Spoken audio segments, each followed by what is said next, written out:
Fortnite's history is so long now that there are some creators that people just don't remember. But I've been here since the beginning, and I'm going to share the stories I remember. From the biggest young star disappearing, to MrBeast's short-lived Fortnite career, to what happened to Fe4rless. These are 10 of Fortnite's forgotten YouTubers. And I think we have to start with the most mysterious number 10, UseUp. Even if you're a Fortnite OG, you probably don't know his name, but you've definitely watched at least one of his videos. How Ninja really plays Fortnite, 7.2 million views. How Myth really plays Fortnite, 5.5 million views. He compiled some of the biggest Fortnite streamers' best moments and edited them with funny videos and hilarious edits, and they did extremely well. And then when the streamer reacted to their video, he would then upload their reaction, and that video would even do better than the original. 11 million views on Ninja's reaction video. And he even went to Ninja's Fortnite event in Vegas and got to meet all of the biggest streamers that he was making videos on. Every video he did would get over 1 million views, and if he kept diversifying his content and putting some of his personality into it, he could have been one of the biggest creators on the platform. But then in late 2018, he just quit. His description says that he isn't coming back and that Fortnite had changed in ways that he didn't like, and the streamers who play it don't even seem to like it anymore.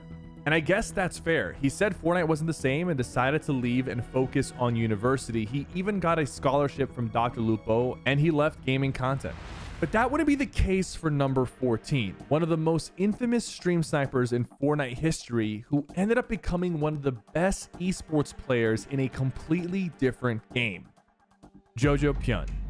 It all started when Tfue was slaying out in a match as usual, and then he ran into a purple skull trooper for the final player.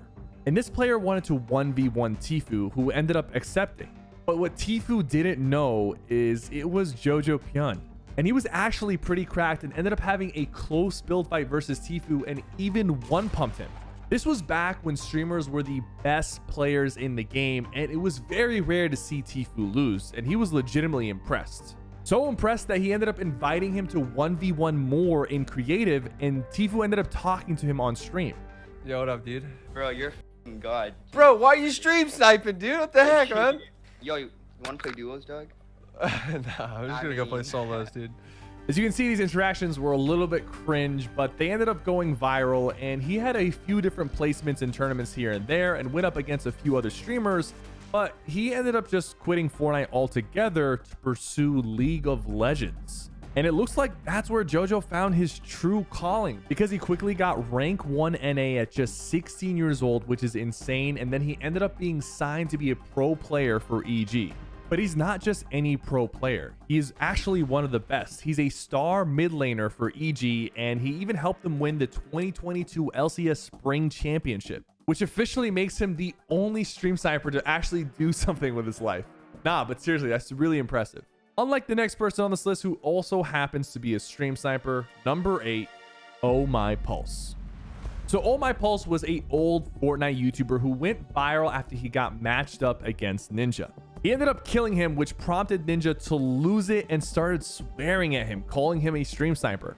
God, why? Dude, those that little piece of shit, they fucking rushed me because they knew who I was. But the comments on his videos were actually extremely supportive. You see, back then it was really cool to hate on Ninja because he was the most popular thing on the internet. So people naturally sided with Pulse and just said that he was a really good player. But then things started to get weird. We don't know if he was actually stream sniping, and maybe he was. And this time he donated to Ninja to watch his videos, and then donated again and again. Every video was about him stream sniping Ninja or Ninja talking about him. And then an idea struck him. He could just make content about him running into other streamers, you know, by sheer chance. And that ended up becoming his main source of content. I mean, this guy might have single-handedly pushed stream sniping for content more than any other person in the Fortnite scene. And he would keep milking this until early chapter 2, when people just kind of stopped caring and the views started to go down, and he ended up quitting and stopped uploading in chapter 2 season 5. So I guess his career didn't end up making it, unlike the next forgotten Fortnite player on this list. Number 7, MrBeast. He played in the Friday Fortnite tournaments, which was the biggest deal back in OG Fortnite, and he would even team up with Chica. And listen, he wasn't that bad at Fortnite. I mean, he wasn't the best player, but considering it was OG Fortnite, he kind of held his own, and building wasn't that crazy back then, so they ended up winning a few rounds here and there. And even back then, he was dropping insane donations to a bunch of Fortnite streamers, including Space Lion. He was a small Fortnite streamer, and MrBeast ended up doing a video where he gave him a $30,000 donation, which went absolutely viral. All right, here we go, boys. We just did a $10,000 one. Are you kidding me?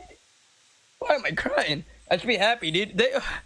He ended up getting a jump start in viewership because of this and propelled his streaming career.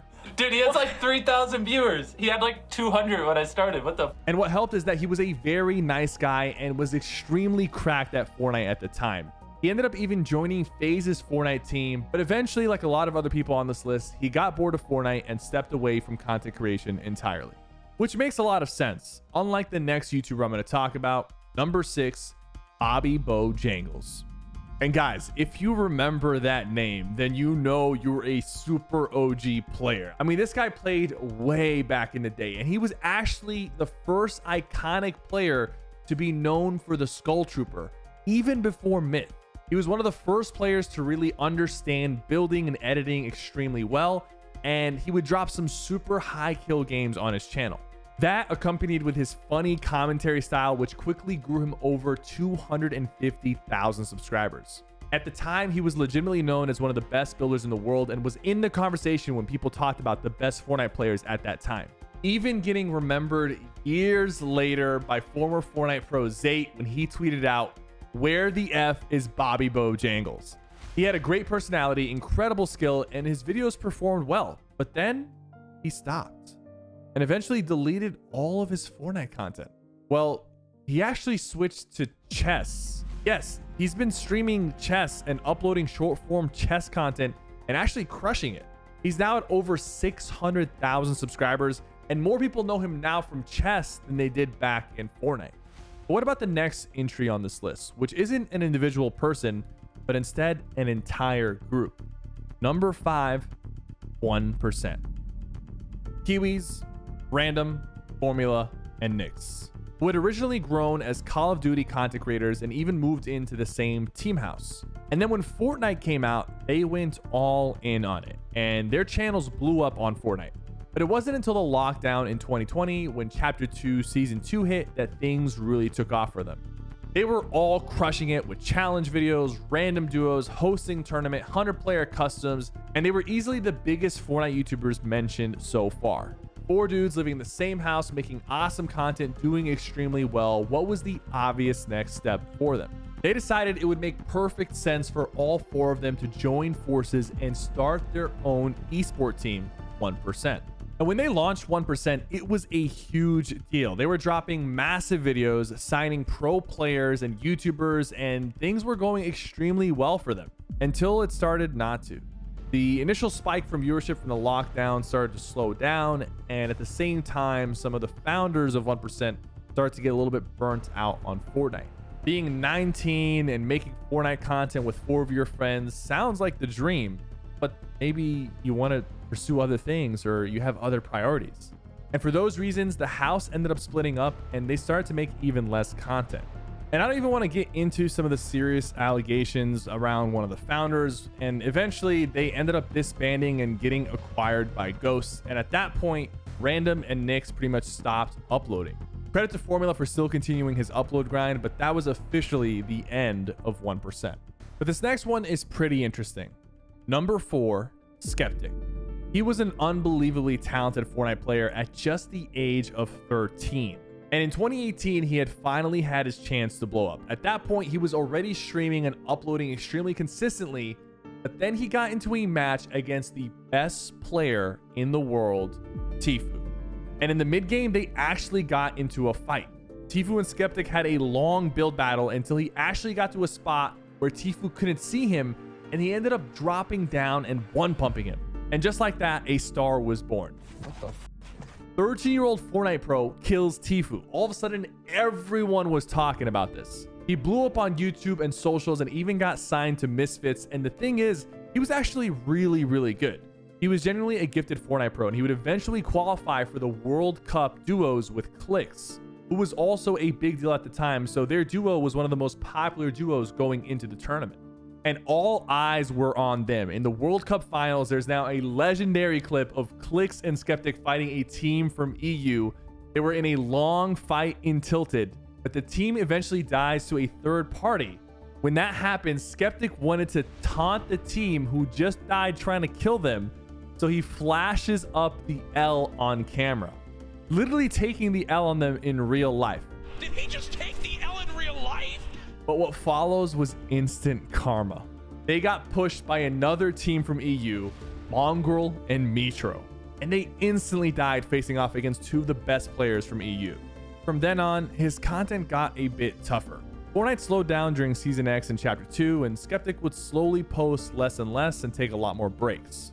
It's hard to stay consistent with your content, especially when numbers are down, and he wasn't the super cracked 13-year-old anymore. He'd eventually take a 6 months break, come back for a small while, and now he's been inactive for 3 months. But at least Sceptic made it to Chapter 3, unlike the next person on this list.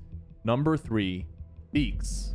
OG players will still remember him because he was the first true king of building. Around Season 6, Chapter 1, players were seriously looking to learn how to build. You started getting a lot more sweaty players as people started practicing creative, so people had to try to learn to keep up, and that's when Beaks' videos blew up. His early content was all around the ramp rush. It was this super advanced for the time technique where you just ramp towards somebody but be protected the entire time. He would teach us to new players with a ton of variations like the Y ramp, the Dorito ramp rush, the 6-layer rush. It sounds really stupid now in the age of box fighting and build fighting, but this was really a big deal back in the day, and he was killing it. He got to over 500,000 subscribers, but unfortunately, like a lot of other YouTubers, after Fortnite Season X, he lost a lot of interest in the game. And he said that during his content grind, he ended up losing 35 pounds of muscle. So he decided he wanted to slow down, focus on school, and trade the Dorito ramp rush for a real-life Dorito physique. Now, I don't know where he's at now, but I respect the decision, and I hope he's killing it. But one YouTuber we do know the whereabouts of is number 2, Nice, because he always seems to be in some controversy. He was a League of Legends streamer before Fortnite and built a following for the game for his knowledge and no-nonsense attitude considering his military background. And when Fortnite came out, he took the chance and tried to become a Fortnite pro.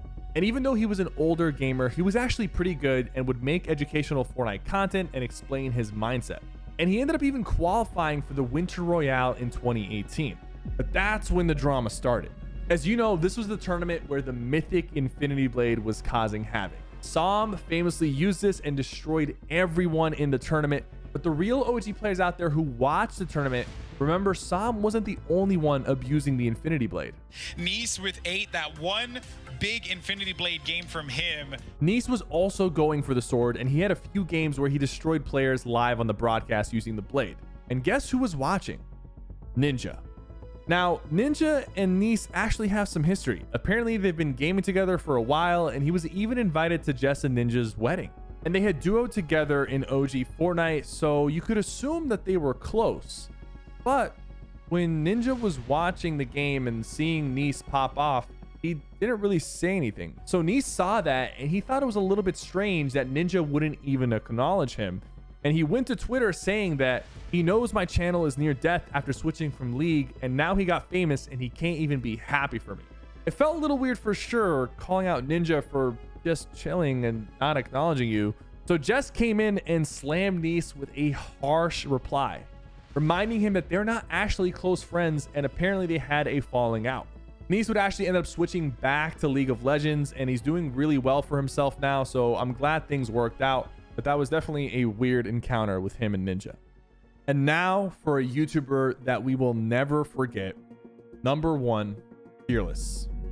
He was easily one of the most beloved Fortnite creators in Fortnite history, but unfortunately, his disappearance also makes him one of the most mysterious.